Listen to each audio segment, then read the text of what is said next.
Bill, thank you. Let's bring in the host of the Straight Shot No Chaser podcast, Tezlyn Figaro, along with GOP strategist and attorney Mehek Cooke.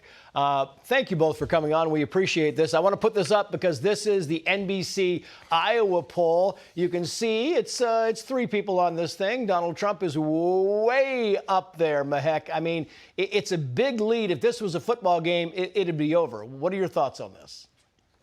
This is no surprise. I think that Donald Trump is going to continue to lead in Iowa, New Hampshire, and all the states that are upcoming, including South Carolina. And it's because he's a tried and true tested candidate who has solutions for everyday average Americans. And you're also seeing the justice system today is being weaponized against him and his family, Trace. So American people are tired of that. We see Donald Trump in us. We know that the justice system has been against parental rights. They've been against us in taxes. We have a huge issue in America, and Trump could be the solution.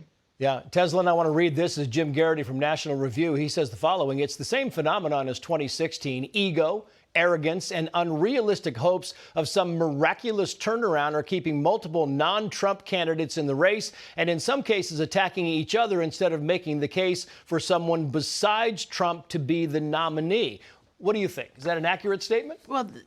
Well, they're campaigning, and let's not. And I'm independent, by the way, so I don't have to pick either side. But when we talk about polls don't vote. Since you brought up 2016, let's remember that they said Hillary Clinton would beat Donald Trump, and we found that not to be true. So this is really going to come down to the people. And yes, candidates need to knock each other out of the box, like we've seen.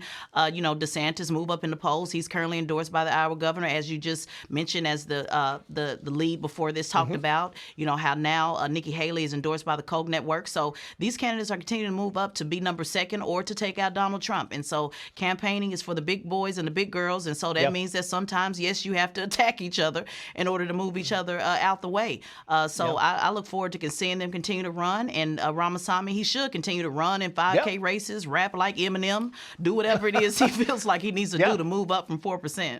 Meantime, the Biden campaign is now saying that Trump wants your health care, as Bill Malugin was saying there. Biden-Harris spokesman Seth Schuster says the following, quoting here: the American people have rejected MAGA attempts to take away their health care election after election. November 2024 won't be any different. Oh, they're saying now the campaign strategy is, Mehek, they're going to take your abortion rights, they're going to take your health care, they're going to take everything.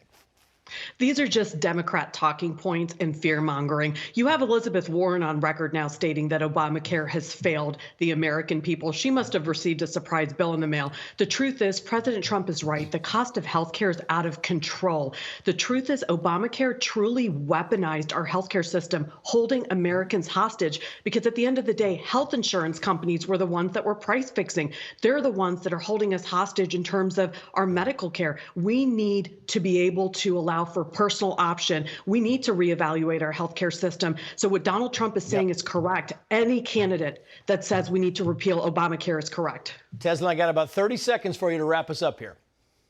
Yeah, I expect Republicans to be against Obamacare. That's nothing new. They need something to run on, and Democrats need something to fight, by the way, because they haven't done the best job in being able to convince folks that they are the way to go, apparently, looking at the polls. So that's a real hot-button issue, always will be. Not everybody on the left agrees that Obamacare is the answer to everything, but there are a lot of people benefiting from it. But Democrats are going to have to find a better solution besides just saying Obamacare, is not the best, and Republicans have to do the same. Give the people an actual choice on what they would do if elected.